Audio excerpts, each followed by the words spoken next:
Welcome to Whiskey and Wonder. Hello, everyone. Hello, guys. We are back after our vacation. I hope everybody had a good Memorial Day weekend. For sure. I am Tyler. I am Megan. And she's on fire. My hair has been dyed again. Yes. It looks like you're a fire-type Pokemon. Especially wearing that orange hoodie. For those of you guys not on YouTube, I guess my stylist decided to embrace the sunset because she dyed my hair bright yellow, orange, and pink. So it's pretty nifty, but it's going to look real good with a pink dress. So. Oh, it is. I am looking so forward to that. We haven't set a date on it yet, but it is coming. We haven't forgot. We're in the process of looking at dresses. Mm-hmm. So it's going to happen. So we are Whiskey and Wonder. We're back again to review a whiskey and teach one another. This week, Megan's going to teach me, and we're going to teach you, hopefully, something that you don't know about and something interesting. But before we get too much further into Whiskey and Wondering, we got a couple of announcements we want to make. Firstly, we want to say thank you to and make an announcement as well that we have an interview next week with Robert Kerbeck, who is an award-winning author. He's written, his most recent book is Ruse, Lying the American Dream from Hollywood to Wall Street.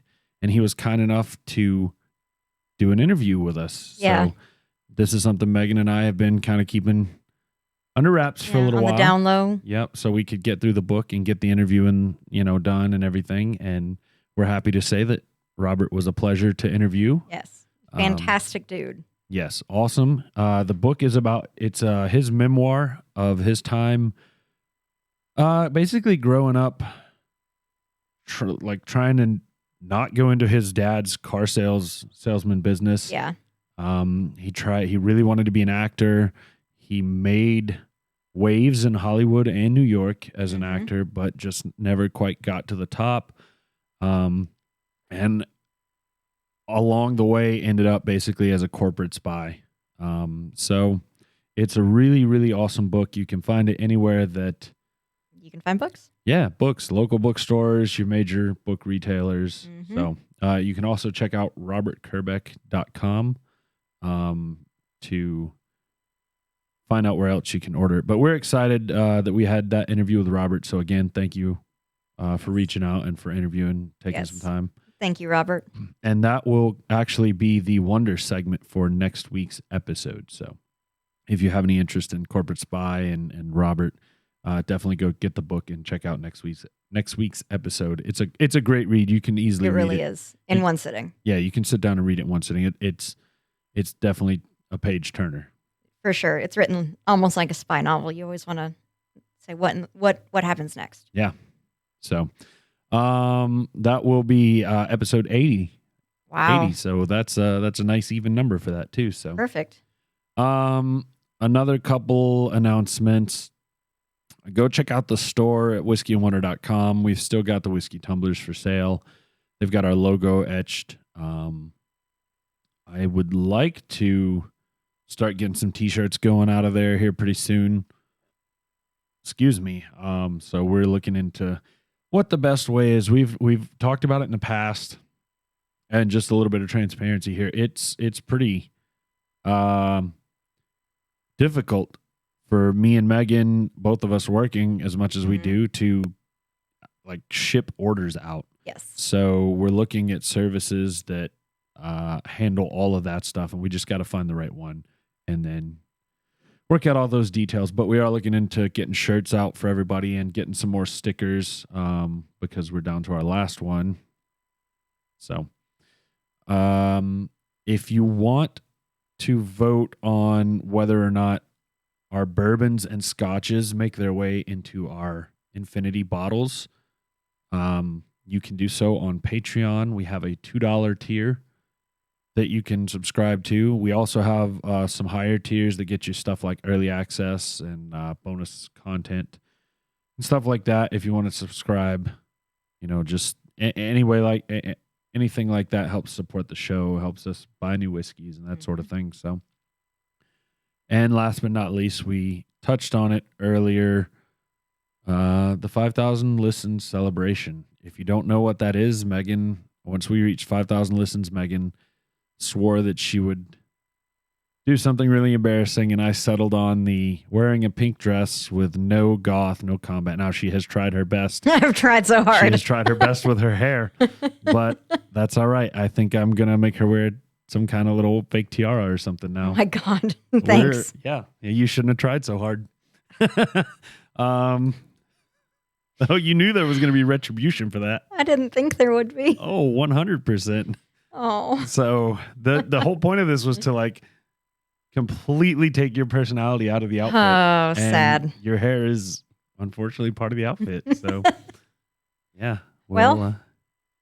We'll make sure we post. I'm sorry, I never finished explaining it. So we're basically Megan's gonna dress in a hot pink dress and some really, really obnoxious pink shoes, and we're all gonna go to dinner together, and me, her, and our significant others, and it's gonna be filmed, and it will make its way to social media and possibly an episode of the podcast. So Of course it will.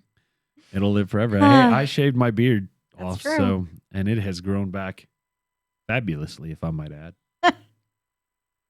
Very nice. Very nice beard. Yes, Beautiful. Thank you. Beautiful lumberjack beard. Lumberjack physique, baby.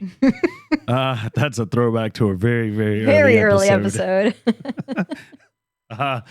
Anyway, if you want to reach out to us or check out our social medias or anything like that, you can see all that stuff in the show notes.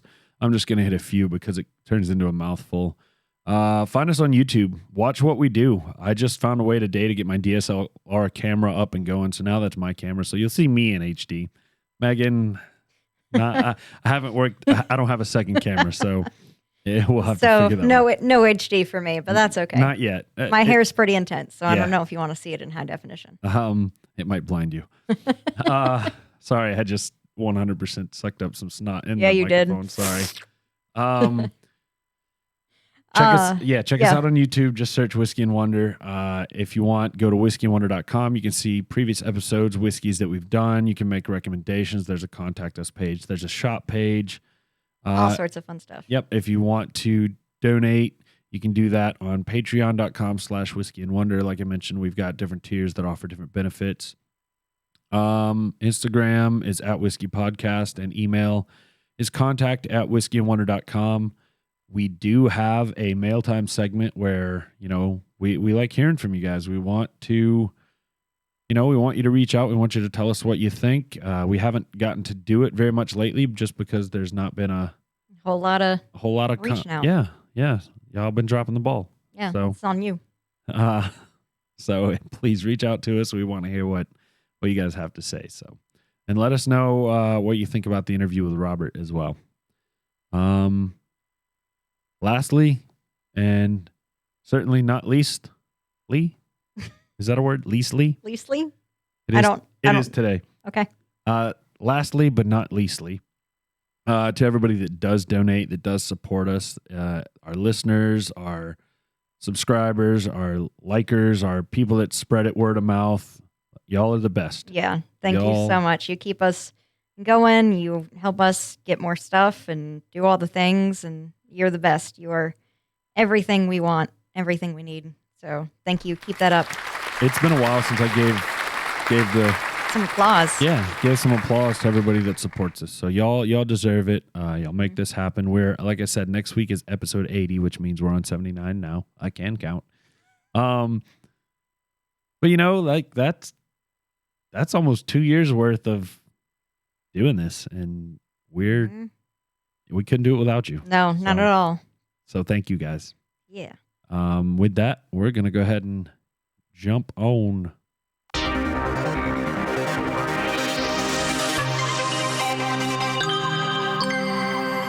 The open segment. All right, Megan. All right, Tyler. Did Houston have to go into emergency? No, there has not been any baby yet. Okay, So baby watch is still on. Baby Watch is still on. Baby right. Watch is on. So no baby yet. But I'm sure, like, literally, I would bet within 72 hours there will be a baby. Wow. So that's exciting. Since we weren't able to go to Atlanta for our anniversary, we just stayed home and did some fun stuff. Tyler, well, you don't like movies. Why am I going to ask? Tyler, have you ever been to a 4D theater? No, I like the fuck is 4D? Okay. So 4D is a movie theater that it literally like the chairs move okay. and like Yeah, water I have. sprays at you I and have. like Yeah, it'll I've make done that. snow and lightning and all sorts of it's Yeah, usually it's like a ride at an amusement park. Yes. But yes, I've done those. so in Ballantyne at the Piper Glen movie theater off Ray Road, that I think it's an AMC. No, it might be a Regal. I think it's a Regal. Whatever. There's a movie theater right there, and they have a 4D theater. And so we went and saw the new Top Gun movie in 4D, which was the most fun 4D movie we have ever experienced. It was worth every penny. It was so much fun. There was so much movement and wind, and So it was great. I have a couple comments on that story. Okay. Number one, I'm about to surprise the hell out of you. I have plans to go to the movies not once but twice. Oh my God. I don't know if I'll go for one, but there's one I am definitely going to the movies. I will see Top Gun 2. I don't know if I'm going to go to the movies for it, just because that's people and crowd and money, when I can just sit at home and probably pirate it, frankly. Second off, I'm going to see Jurassic Park in the theater. That's non-negotiable. Shelby and I have agreed on it. Okay. Do you One want to of go my- see it in 4D? That brings me to my next point. I have seen exactly one movie in the theater with Megan in Houston. You guys, did y'all sit at the very front? No. No? No. All right. I could do it if y'all sat at the very front, and I was like, never again. No. No, I'm a back sitter or a middle sitter, and you guys plopped down right at the front. I was like, I hate oh you my guys. God, my neck. I have to turn my head to see from one side of the screen to the other. We only sat in the front in that theater because the chairs recline back and you can literally lay down. Oh, You could okay. lay down and see All all right. of it. But no. Yeah, In the 4D theater, we're like middle sitters. Okay, all right. Maybe I might be willing to. I'll have to talk to Shelby about that. But Right. yeah, we're definitely going to see it one way or the other. Okay. Well, you guys. Pineville let me is know. a haul from this side of town, so It is. I mean, it's a haul for you too. So It is, but it's so worth it. Yeah. Since you are going to see Top Gun Maverick, it is 1,000 times better than Top Gun. Oh, I find that hard to believe. It is. Now, I haven't seen Top Gun in years, and like a solid 15 years. But now it might even be a solid 20 years. But Top Gun's a damn good movie. I would watch it. Yes, it is. Top Gun is a phenomenal movie. This blows it out of the water. All right. Yeah, All right. I was shocked because I did not expect it to be as good as it was. Okay. It's like best action movie of the decade, like quality right there. Wow. All right. Amazing. Well, Freaking amazing. answer me one question, because I heard on the radio, and if it's a spoiler, don't give anything away. I heard that they somehow redid Val Kilmer, or at least his voice, so that he was in the movie somehow. Is he? Yes. Okay. That's Yes. all I need to know. I'm just curious. Yeah. Well, yeah, that's on our list. I'm glad you guys got to go do something fun for your anniversary. Yeah, it was Um, very, very fun. On that note, kind of in that realm. Val Kilmer's not dead. No, he's not. He just can't talk. Okay. Okay. Yeah, Got it. that's- Understood what you're. Okay. Yeah, like they had to like get his voice somehow. Yep. Yeah. Yep. Yep. Um, Sorry. No, you're fine. In that realm, though, I've been making some serious changes. Obviously, if you're a long-time listener, I'm not a movie watcher. I'm a TV person. I don't have cable. I stream everything. And I've been making some serious changes to my streaming habits. I got sucked into Yellowstone after everybody else, and I just finally caught up today. I also deleted my Netflix, which I've had for over 10 years. Ooh. Because I don't watch it anymore. I had my parents were watching it, and they're talking about starting to charge for password sharing. Mm-hmm. Yeah. Nope, that ain't for me, Netflix. So you lost a customer in me. I'm sure they're going to lose a lot of customers doing that. But because I finished Yellowstone, I was paying the Peacock like super premium, so I didn't get ads. So I could just like blow through it.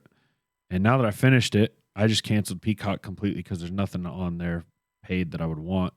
And I canceled Netflix, so I added Disney Plus back Watch Obi-Wan. to watch Obi-Wan. Yeah. I have not started it yet. Okay, I have a feeling that's going to be in our open segment next week. I believe it will be, but Okay. I haven't watched any of it yet, but it is on my docket. Okay. All right. I won't say anything as much as I want to. Yes, don't say a word. I don't usually get mad about spoilers, but I would get mad about that one because Obi-Wan is my favorite character from the entire series. Okay, I'm staying quiet. I also just thought of something freaking awesome. I want to get that first couple notes from what is that song at the end of the Phantom Menace? Duel of the Fates. Yeah. Duel of the Fates. I want to get the dun dun dun dun dun dun. Whenever something major happens, that's what I want. I want a button for that. Put that in your notes. Yeah.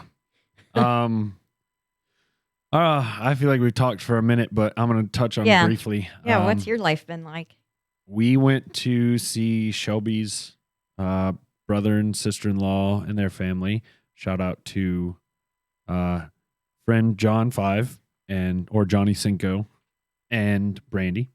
Thank y'all for hosting and letting us come mess around in your house for a couple days and check the new house out. While there, this was out towards Nashville, which is getting pretty damn close to some very famous, very, very good whiskey spots. So I did a little hunting while I was out there, and I spent way more money than I probably should have on whiskey, and came back with 5 new bottles to try, and a double of something I can't. I got a double of the Eagle Rare because I can't find it around here, and my gut tells me we're going to need that later in the year, so better get it while I can find it. And we're actually going to do one of those whiskeys today. And I have had this before, Megan's not. So I'll mention that again later for those that just listen to the whiskey and the wonder part. But while we were there, we made the pilgrimage. We went to the Mecca of whiskey distilleries and did a tasting at the Jack Daniel's distillery. I'm so jealous. How was it? Was it amazing? It was really cool. The tour was honestly shorter than I expected, but in the day, it didn't seem that short just because it was one of those things where you were like just taking in so much history and so much of the process and everything. It was really cool. But now looking back at it, it was like, man, that only took like an hour and a half to do the tour, you know? Dang, I wish we had done like a 3-hour tour. Or, it had been like super detailed. But it was really cool. We got to see the spring they use, which is really, really interesting. It's just a spring flowing out of the side of the freaking mountain. Oh, wow. We got to see how they char their barrels. They make their own barrels. They make their own charcoal for the Lincoln County process, which is where they filter all the whiskey through charcoal. And then we got to taste several, I think it was 5 5 different whiskeys that they do, and they were all single barrel. There was regular Jack Daniels, single barrel select, single barrel proof, and the single barrel rye. And we've done the single barrel on here before. Mm-hmm. That was the one that was very banana-y. Yes. Really good. Out of the 5, Mm-hmm. the rye was my favorite. Really? Yes, which is great news because we can find that here. But sadly, they didn't have it in the gift shop. I'm surprised. Well, they had a 375 of it, but they didn't have Oh. a 5th of it. I know I can find the 5th here. Yeah, for the same, just right up the road. Yeah, for the same price. So I figure it's not that big of a rush Yeah. to get it, like there was some of the other stuff I found. So, yeah, that was awesome. I've got some pictures from it, and I would highly recommend if you're in that area, check it out. I mean, we paid, I think it was $35 a head Nice. to go and do like the top of the line tour. Nice. So, and then we hung out we got lunch in Lynchburg, Tennessee, which is about as big as the town I grew up in. They didn't even have a stoplight. They had a stop sign and a little town square that was literally a road that went into a square with shops around it. And that was pretty much it. Just Nice. in the hills of Tennessee. So, yeah, it was Nice. well worth going out there. If you get the chance, I would highly recommend it. And I want to give a shout out. Thanks, Shelby, for getting that for us. That was a present to me. So thank you. Aw. That's another sound we need. No. Oh, wait, don't I have that on Yeah, here you somewhere? do. Oh, where's it? Oh no. Oh, I didn't. Oh no. Do you not have it? I didn't save it as you a didn't sound. save it as No, yes you did. Oh, There you go. what? Yeah. You have that, but I don't? Oh, that's about to change. All right. Well, you got anything else for the open segment? No, I think we've been rattling on here for long enough. All right. I don't know what that accent was, but I we're don't gonna know move on. either.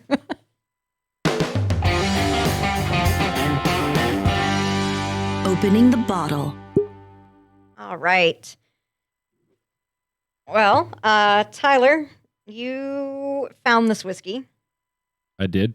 And this is a whiskey that you've had before. I have not. I have. I was like, I am looking very hard for that sound. I don't see it on your thing. it's right third over. Oh, I see it. I forgot I put that symbol as I have Yep. that. Okay. Well, there we go. Everything's right in the world now. Okay. Ignore everything that just happened for the past 30 seconds. Let's start over. Today we are doing another Japanese whiskey. This is a Japanese whiskey from the Suntory distillery, which we have drank from before, including our very, very first episode ever of Whiskey and Wonder. We did the Suntory Toki. This that we're drinking today is the Yamazaki, aged 12 years. It's a single malt Japanese whiskey. For everybody watching the video, I'm trying to get this to focus on this damn bottle. Yeah, it's not working. Autofocus is not working on here, so I have to manually focus. Suntory Whiskey was founded in 1923 by Shinjiro Tori. For over 3 generations, Suntory's master blenders have devoted themselves to pursuing the harmony of Japanese nature and craftsmanship. Shaped through masterful technique and served with a reverence? Reverence is what I believe you're trying to pronounce. Reverence. A reverence for Japanese ominashi. Never heard that word. Should have read all of this before Oh my goshy. before we started to read. Served with a reverence for Japanese omotenashi, Suntory whiskeys are among the most awarded and admired in the world. Yamazaki is the pioneer of single malt Japanese whiskey, born in Japan's first and oldest malt distillery. Established in 1923 by Suntory's founder, Shinjiro Tori, The Yamazaki distillery is the birthplace of Japanese whiskey. Nestled proudly on the periphery of Kyoto in a region formerly known as Minasino. Minasino. Yamazaki is renowned for its soft waters. This incomparable quality, combined with Yamazaki's unique misty climate of varying temperature and humidity, provides the ideal conditions for making whiskey. Here, its artisans pursue their founder's legacy through the art of Sukiwaki. Sukiwaki. The diversity in the making. Diverse fermentation, distillation, and maturation techniques create the blending opportunities that are essential to achieving the signature, subtle, refined, and complex taste that is the Yamazaki single malt Japanese whiskey. Deep and multi-layered, Yamazaki is embraced as the authority of single malt Japanese whiskey from the award-winning House of Suntory whiskey. Now, Megan had mentioned that I stumbled upon this whiskey. I mentioned on here several episodes ago that some friends of mine had put on a whiskey tasting where we had tasted several allocated bottles. I think it was like 8 or 10 bottles. And towards the end of that, this bottle ended up coming out of the host's cabinet, and I tried it there, and I took a picture of it and sent it to Megan and said, "You need to try this. You will love it." Only problem is two problems. Number one, we can't find it here, and number two, it's fucking expensive. It is, from what I gathered talking to that group of people, if you found it for less than $200, it was a steal. Since it's so hard to find around here, I found it for $170 when we were in Nashville. So naturally, I bought it, and naturally, I opened it that night and tried it with Johnny Cinco. So I've had this. Full disclosure, Megan has not. She is sniffing away at it over there. You can't see it. She's like hiding it behind the mic. No, that's fine. It was very funny. I looked up and you're like completely hidden behind the mic. So I've been smelling this while Megan was talking, and I get a lot of fruit in this. Definitely very, very fruity. I agree. There's tons of fruit. I also get like some kind of like there's a dark, almost apricot-y smell on the back end, which too. is another fruit. Well, yeah, but I meant more like I got a lot of berry fruits. Oh, I'm getting a lot of tropical fruit, Yeah? like mango, pineapple. I don't get any pineapple. I don't know too much about a mango or a papaya. Very, very tropical fruits for me. No berries at all. I'm not getting any berry. So I'm getting tropical fruits, and the interesting smell that I'm getting is grass, fresh cut grass, like fresh. Yeah, they just throw a handful of grass in the. Yeah, it's fresh cut in ballpark grass. Yeah, in the barrel. It smells really good, but that's like the most. It's definitely not like the most like in your face thing. It doesn't overpower, but there are definitely some fresh cut grass in there, hidden behind all the tropical fruits. Yeah, I can see that. It's got a little. Like fresh cut grass is such a crisp smell, and it's got that crispness to it. Yes. I want to take a minute and say one more thing about while I was in Nashville and buying whiskey.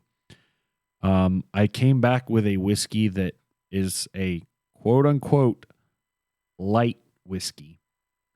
Light and as in low calorie, light like diet? Light colored. Oh. Not overly aged.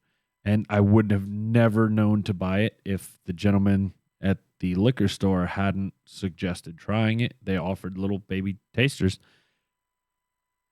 And I'm going to tell y'all, it's 126.8 proof. But it drank like it was 105.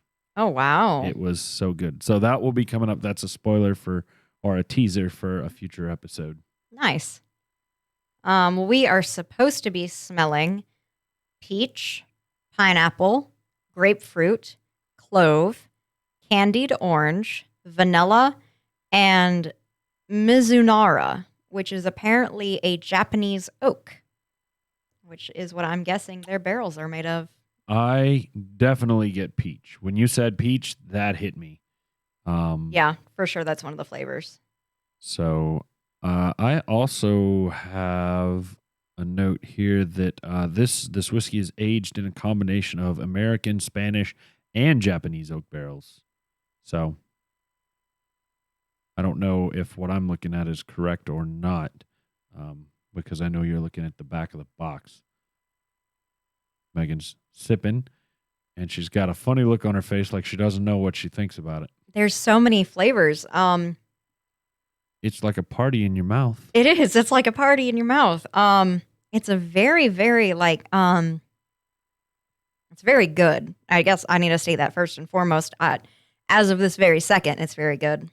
The finish, I'm definitely getting like a mango finish, like a fresh mango, not like a candy mango. Really? This is a very different taste between the two. Really? Fresh mango. I get pineapple. Really? Yeah. What the hell? In fairness, though, I'm going to forewarn, and I didn't mean to do this. I had a beer from the brewery I work at that is pineapple coconut earlier. They brought it back. Oh, yeah. Come on. Okay, we're gonna have to talk. I got some low fills.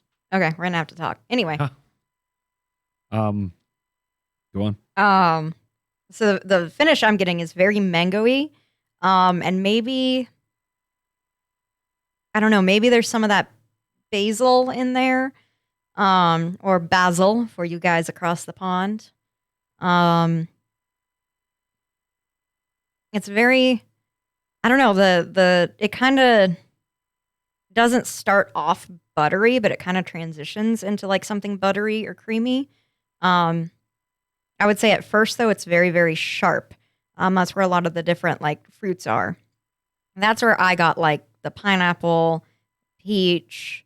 Those are probably the two biggest standouts for me. There might be, I'm going to have to take some more. I don't know. What do you think, Tyler? It's, if I had to describe the front, middle, and end, they're all drastically different. The front end is very sweet and very fruity.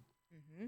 The middle is very, it's a weird flavor, frankly. It's good, but it's weird. It's like creamy oaky. Yeah. It's like oaky and creamy. Yeah. And it's good.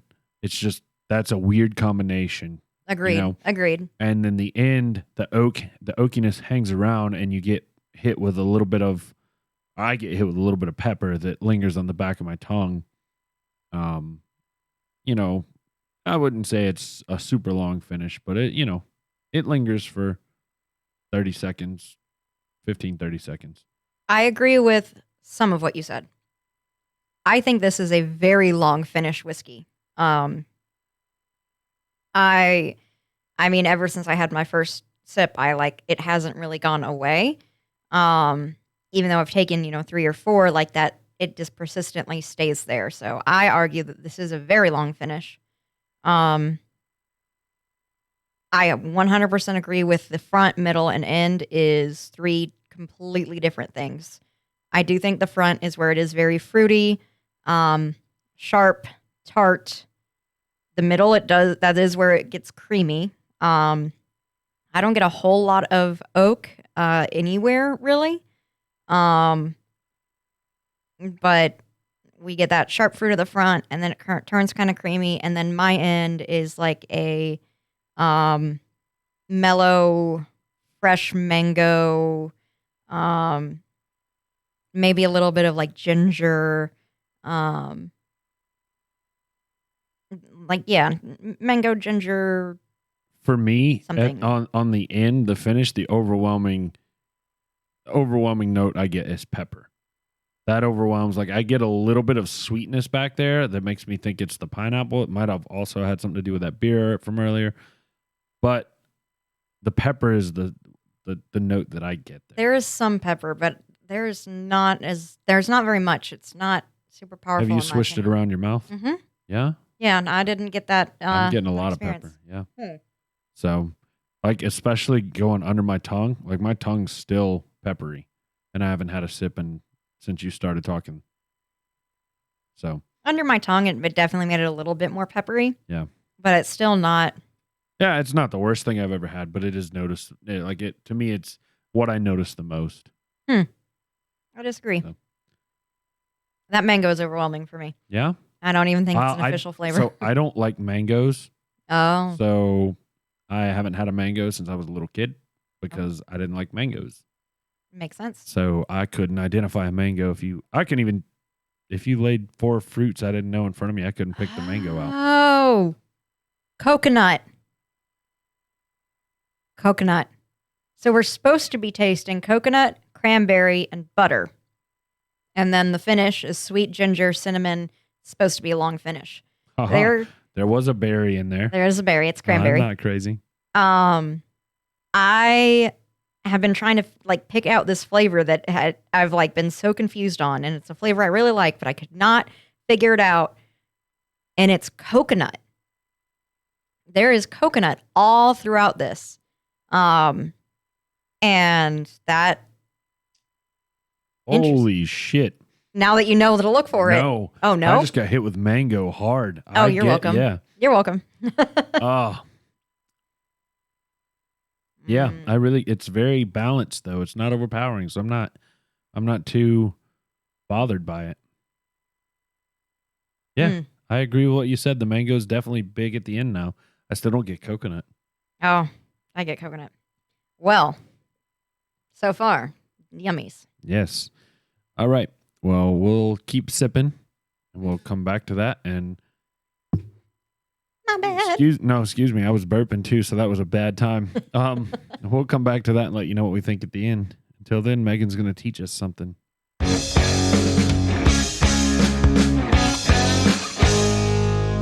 It's time for the Wonder segment.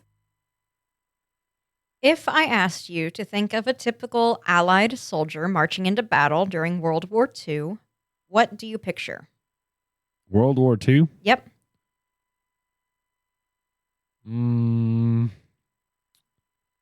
Allied. Well, Allied, yep. Just off the top of my head, the guys from Saving Private Ryan, the opening scene. Okay, yeah. That's what I picture. Yeah, I'd agree. I'd picture rifles strung upon their backs.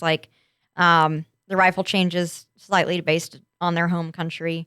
They're wearing those bowl helmets. Mm-hmm. The uniform is that tan/green that we've come to associate the Second World War with. But you know what I definitely don't picture? I don't picture a man sprinting into the fight wielding a giant claymore, which is a massive 2-handed sword with a 42-inch blade and a 13-inch grip, weighing over 5 pounds of solid iron. I thought a claymore was an explosive. Nope, claymore is a sword. Oh, okay. Call of Duty lied to me. Now I'm really concerned. Is a claymore not a sword? Because I've called it a claymore many times in here. So look that up for me. Anyway, 5 pounds of... It is a sword. Oh, thank God. But it's also an explosive. Okay, we're both right. So 5 pounds of iron doesn't sound like much until you realize that weight is extending out over 4 feet past your body and is being forcefully swung with the intent to maim whatever it makes contact with. Nor do I see that crazy swordsman toting about bagpipes, or all of the other stuff that aptly named Mad Jack Churchill. I've heard about this guy. You have? I have. No relation to Winston Churchill, sadly. A man who famously said, quote, "Any officer who goes into action without his sword is improperly dressed." End quote. John Malcolm Thorpe Fleming Churchill, later in life known as Mad Jack or Fighting Jack Churchill, was born on September 16th, 1906 in Ceylon, today known as Sri Lanka. His father, Alec Fleming Churchill, was a district engineer for the Ceylon Civil Service, like his father before him. Shortly after Jack's birth, his family moved to Surrey, England, and his mother, Eleanor Elizabeth, gave birth to his younger brother, Thomas Bell Lindsay Churchill in 1907. In 1910, Alec Churchill was given a job as Director of Public Works for the Executive Council of British Hong Kong, at the time still a British colony, a British colony, thus British Hong Kong. And the family moved to what is today Hong Kong, China. His youngest brother and his parents' third and final child was born there in 1911 and named Robert Alec Farquhar Churchill. The family would eventually move back to England in 1917, and appeared that they relatively stayed put for the rest of Jack's childhood. He was educated at King William's College, a boarding school on the Isle of Man in the British Isles. He then attended and graduated from the Royal Military College in Berkshire in 1926. From there, he joined the Manchester Regiment and served in Burma. Churchill was the type of man born for action and mischief, and he didn't enjoy sitting by and being idle. So even during the relative peacetime between World War I and World War II, Jack was itching to do something. He found some respite in riding his motorcycle over 1,500 miles down the Southeast Asian countryside. This would have been a feat of its own, but to add even more of a challenge, India had almost no roads at the time. Oftentimes, he would have to dismount and walk his motorcycle through difficult terrain and across waterways. At points of his journey where he was near a railroad, he would place his bike on the metal rail and then push it forward, balancing and stepping over the wooden crossbeam planks. Oh, and at some point it said that he crashed his Zenith motorcycle into a water buffalo. Sounds about right. Though traveling was enjoyable, it still didn't give Churchill enough to keep him busy with. For fun, he decided to teach himself how to play the bagpipes. Though his mother was of Ireland and much of his father's family lineage traced throughout England, his and his brother's names did suggest a Scottish Highlands connection. The bagpipes were definitely not a normal instrument for a strapping young British man to pick up anyway. And despite having no formal tutoring, he got good enough that he would later win second place at the officers' class at the piping championships at Aldershot. He was the only Englishman amongst the over 70 competitors. I guarantee he just wanted to piss somebody off. Mastering music still just wasn't enough for Jack. He needed another hobby. So he decided to pick up archery as well. Turns out he had a natural talent with the bow and arrow, and he'd represent England in the International Archery World Championship in Oslo, Norway. By 1936, he realized that being a soldier in the army during peacetime was just too boring, and so he retired, putting himself in the reserve officer list should Britain ever face conflict. As a civilian, Jack moved to the city of Nairobi in the African country of Kenya. There, he worked not only as a newspaper editor, but also as a male model. His archery skill landed him a small role in the Hollywood film The Thief of Baghdad, which starred Douglas Fairbanks. Churchill appeared in one more movie, A Yank at Oxford, before deciding that the world of acting wasn't where he belonged. But his endeavors killed enough time to keep him busy until 1939, with the dawn of World War II. You'll come to find that Jack Churchill was a complete badass. However, he wasn't the most respectful soldier, and he marched to his own tune.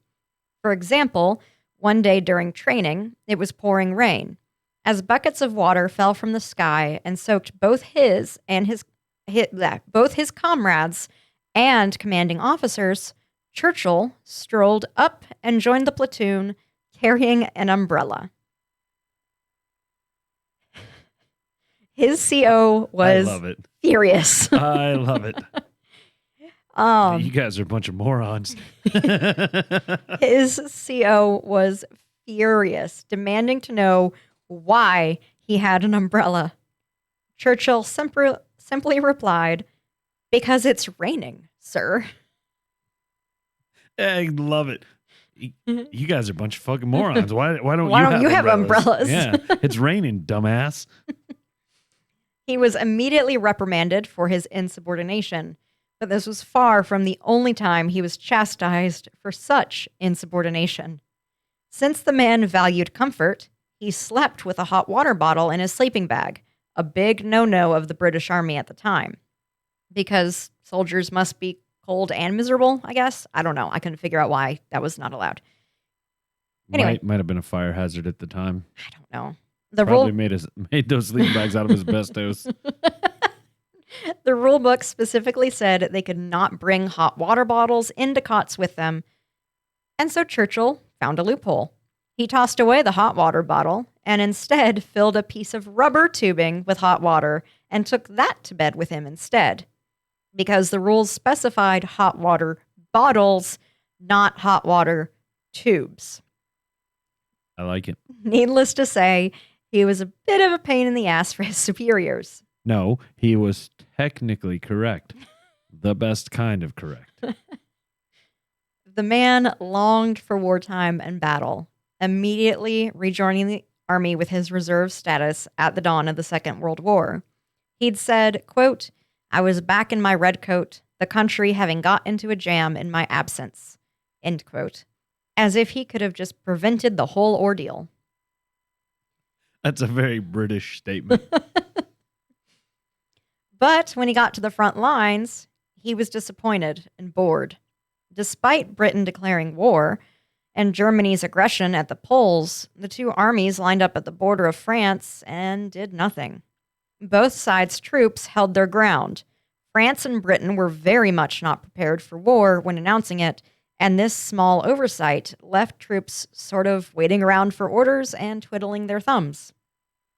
Churchill was pissed. There was supposed to be a war on, battle. He quickly joined a volunteer detachment to help the Soviets invade Finland.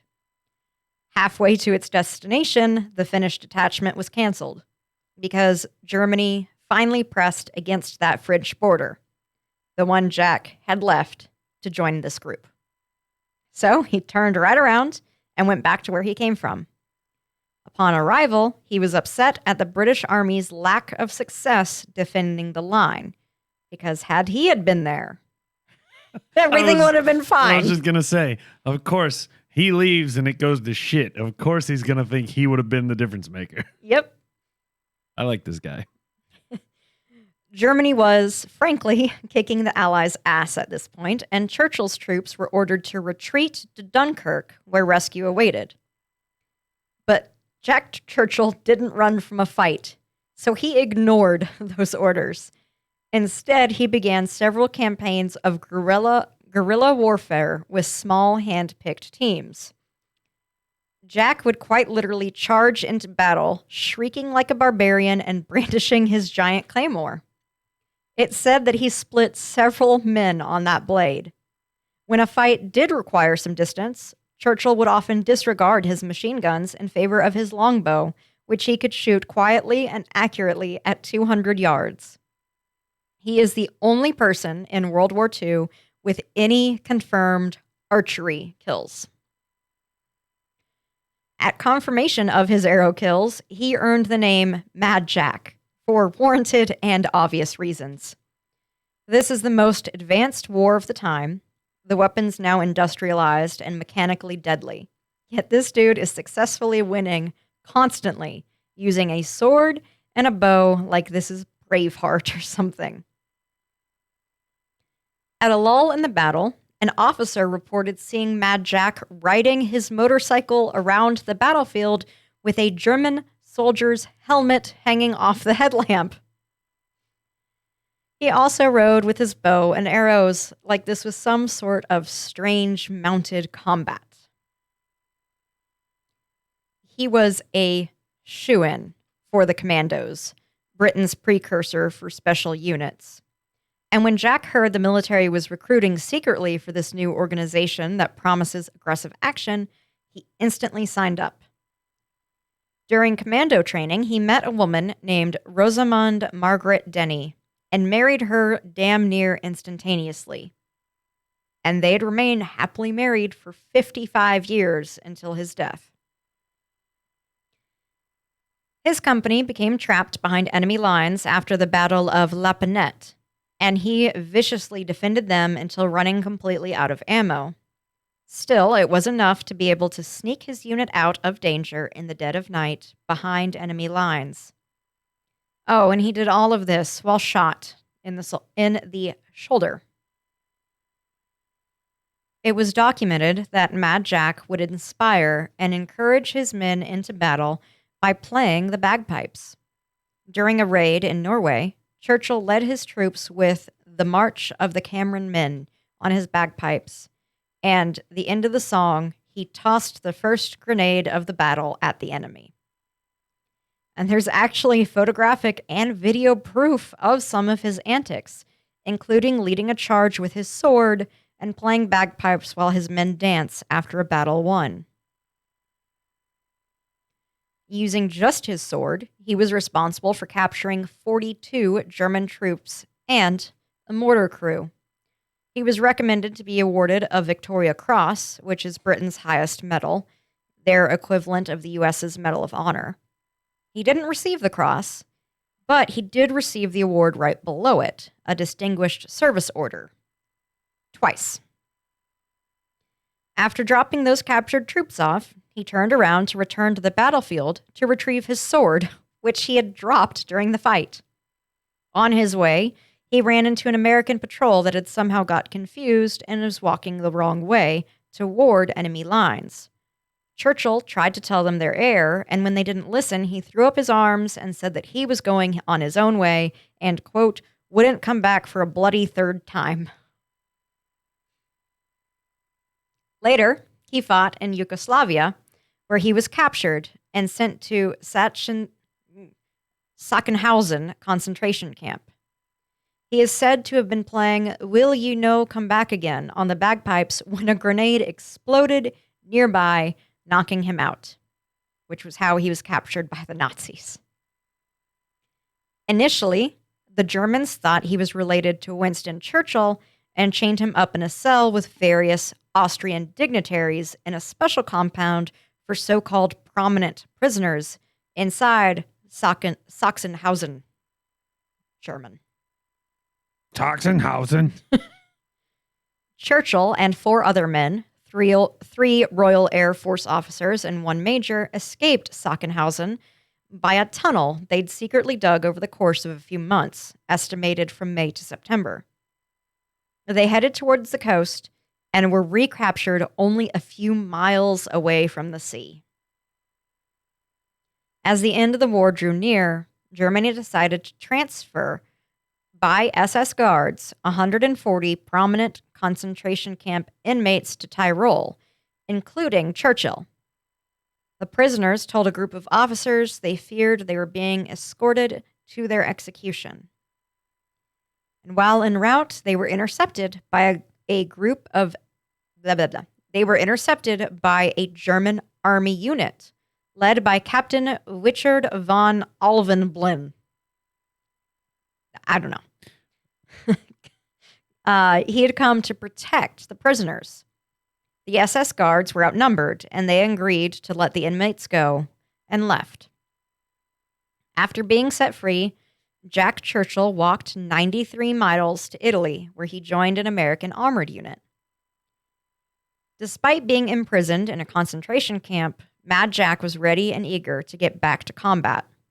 He rejoined the Brits and was sent to Burma, where some of the largest battles against Japan were being fought. However, as soon as he reached India, the U.S. dropped the bombs on Nagasaki and Hiroshima. The war was effectively over.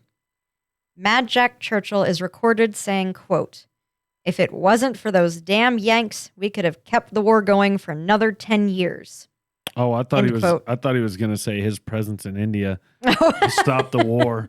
No, he wanted it to keep going. He was like, He's ready to fight. yeah, he's like, Yeah. I just got here. What do you mean we're going home? So, I was looking something up there in the middle of that. I thought when you first started, this is who you were going to talk about, but it might be worth doing one day. But I'm going to go ahead and talk a little bit about it for a Okay. brief moment.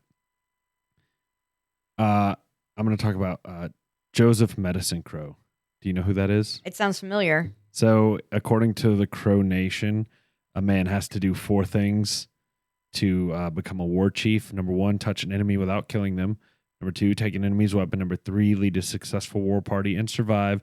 And number 4, steal an enemy's horse. And he was able to do all of that in Europe in World War II.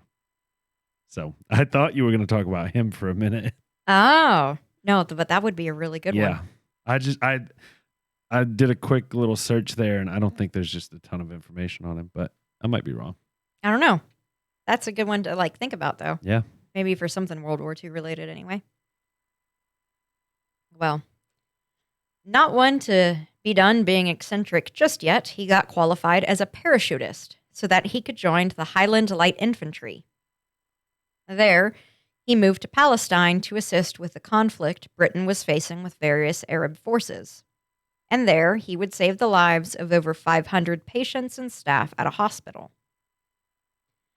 After his time in active military, he moved to Australia, where he became an instructor for the military school there. He also took up surfing. Sorry, I read many sentences at once. He also took up surfing. He studied the techniques, and upon returning to England, he became the first person ever to ride the River Severne's tidal bore. But eventually, even Jack Churchill realized that he probably should retire. And in 1959, at the age of 53, he retired from the army. However, he was still Mad Jack, and eccentric is part of his name.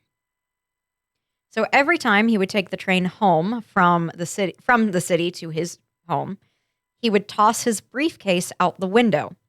He tossed his briefcase out the window, the same part of the train ride, in mid-movement while the train was going, every single train ride. And when finally one day, one of the conductors questioned why would you keep throwing your briefcases out the window?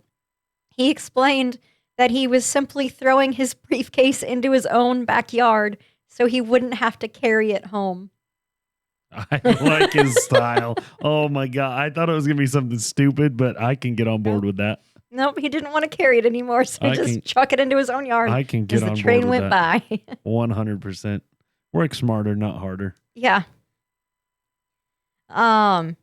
So, aside from throwing personal belongings from moving train cars, Mad Jack Churchill spent his retirement years sailing the Thames and playing with radio-controlled model warships. And it was in 1996, at the age of 89, he passed away. And what a guy. I couldn't not do a Wonder segment on him. What a guy. I like his quirks because they all make sense to me. I would want to, I can see myself doing most of those. He's like this kind of badass mustachioed man looking dude. Just picturing this guy had a longbow, he had a sword, he had bagpipes. What year is it? I believe that longbow probably came in really handy in World War II. So he's the only soldier to have confirmed kills. So silent kills. So I guess we're going to go on and move on. I've got a nice little trivia with Tyler today, so.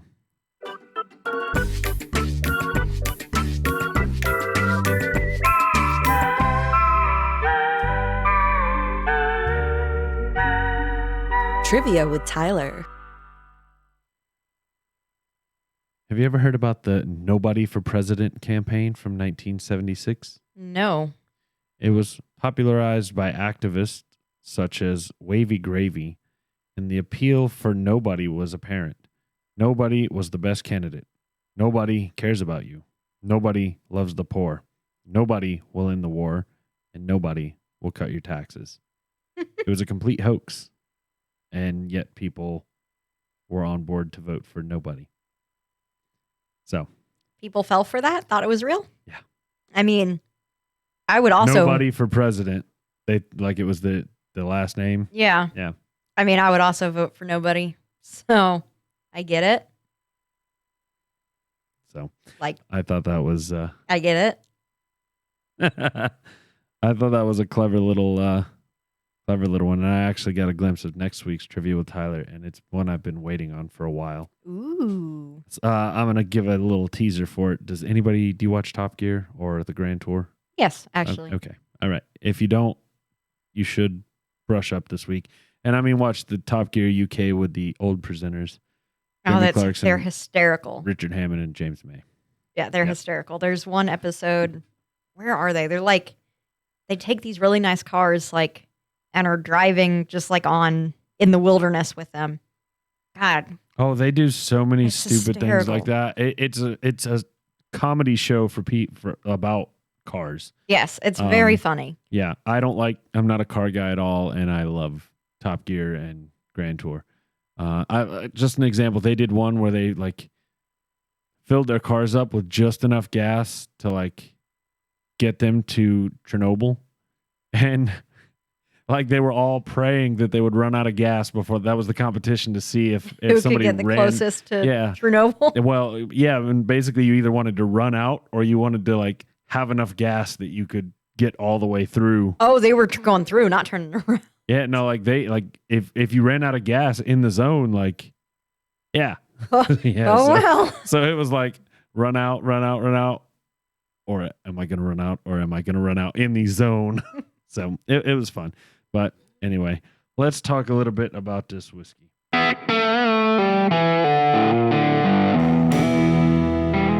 Final thoughts.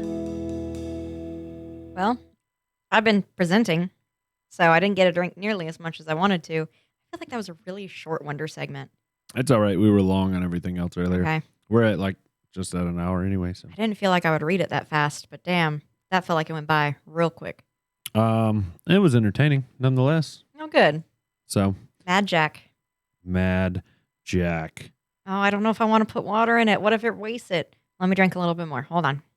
If you want, you can dip a little more in there. You're not taking this one home, though. I'm sorry. I knew that was coming from the get-go. It's very good. I knew. I told you needed to have it, and if it wasn't $170 and it was easy to find around here, I'd probably let you have it. But If it wasn't $170, I would buy it off of you. yeah. Oh, well, I've kind of gotten into the collecting now. Oh, You know how many bottles I have in there? I bet it's insane. 56. Oh my God, you've counted. That doesn't count the ones that I've given you or have finished. Megan's struggling. to get some Apparently, water like, in there. my hands are super dry because they're just like soaking the water. soaking up the water. So I put 2 drops in mine, just a smidge. I put, we'll see how she changes. All right, go ahead and drink that. Way more pineapple-y in smell with the water in it. As I stir her around in there. What are Yeah. you thinking? Definitely brought out some fruit in the middle there. Calmed the pepper down a lot, but it like strengthened the finish. That like oaky flavor I got at the finish. It was strengthened, but it also strengthened the fruitiness and the sweetness of the middle, and brought the pepper down. Brought the pepper down. Gave me the oak because before I wasn't getting the oak. See, I've been getting the Gave oak me all- the oak and increased the fruitiness. Yeah. Pretty good. Good with or without water. This is one of them that could go either way. You could probably drink this however you want. I feel like it'd be a sin to mix this though. Like, it should be Oh illegal. hell no! I would not mix this with anything. Yeah, it should be illegal. This should be something that you just drink as a whiskey. And one thing I meant to mention earlier when we were first talking about it, this is 86 proof, so it's 43% alcohol. That's pretty weak. Yeah, it's pretty low, but I don't think that that's the goal of Japanese or specifically Yeah. Scotch whiskey either. So, which is No. what Japanese whiskey tends to emulate or attempt to emulate. So solid all the way through. This has been a really good whiskey. Knowing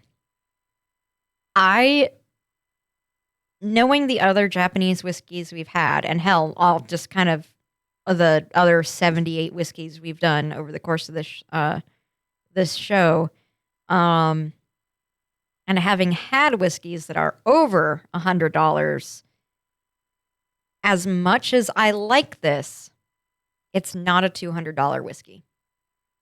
I would pay 70, 80, 90. I would not pay $200 for this whiskey. I understand what you're saying. I myself was thinking about the $75, $80 range. Ultimately,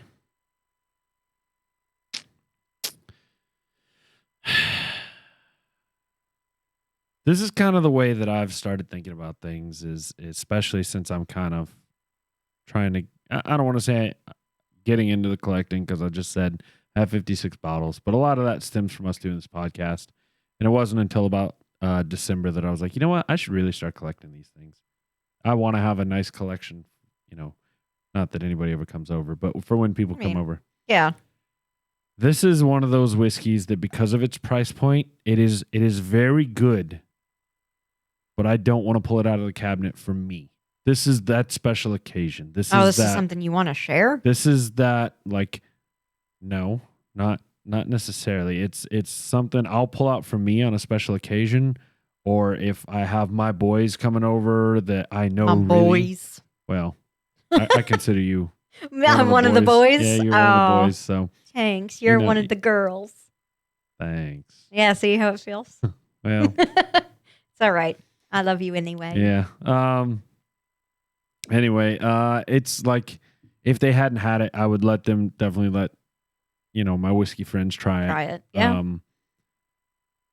If I had a friend that was deep into Japanese whiskey, I'd let them try it. But as far as for me, it'd have to be a heck of a once in a blue moon to dip into it, since it's that much. Now, I will be taking it and sharing it with my folks at trivia.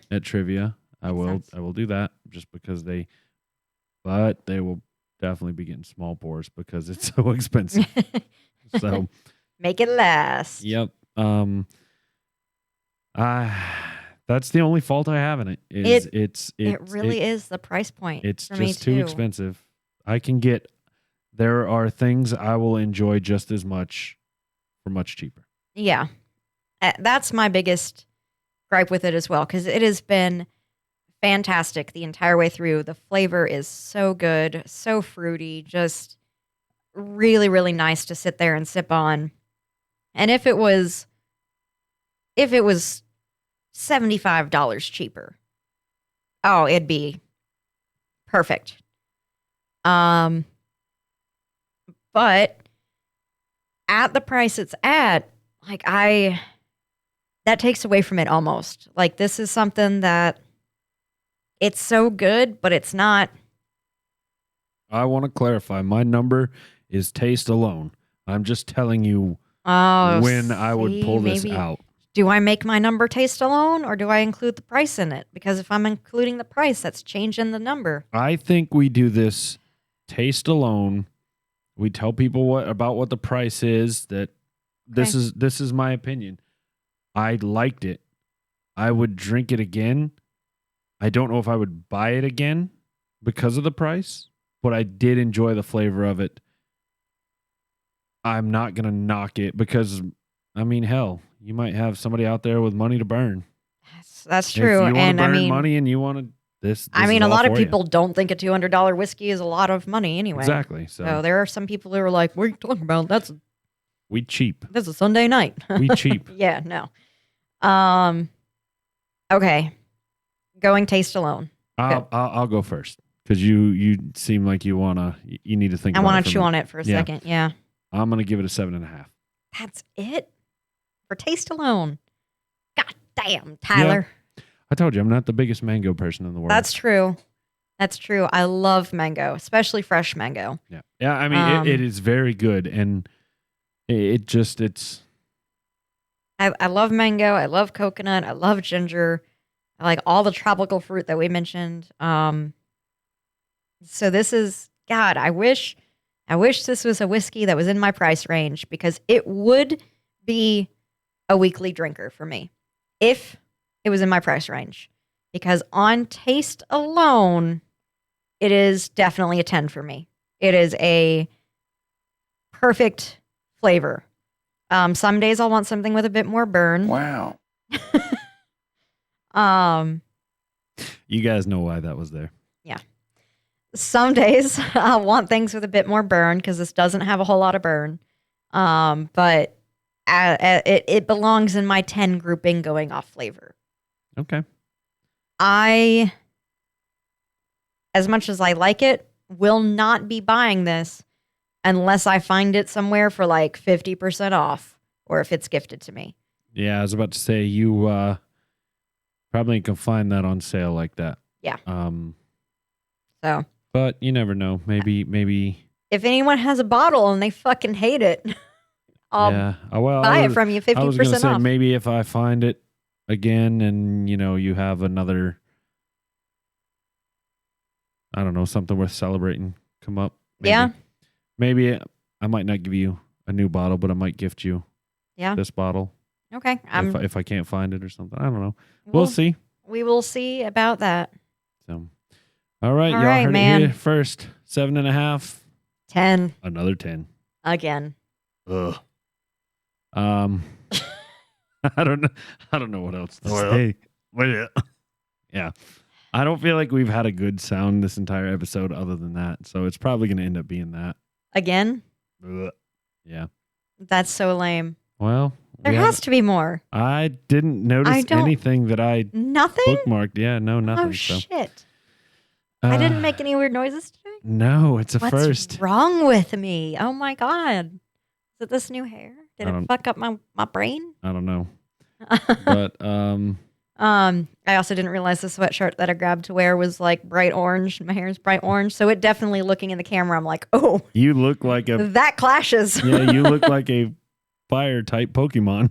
That clashes quite a bit. Yep. Yeah, so I probably shouldn't wear orange again with this hair. You want to change that to an orange dress? No, absolutely not. I don't, you know what? I'm not going to make it a challenge. I was going to say, I don't even know if you could find an orange dress, but yes, you could. Oh, yeah. Yes, you could. There were some listeners send dresses that got sent in. There were some orange ones in there.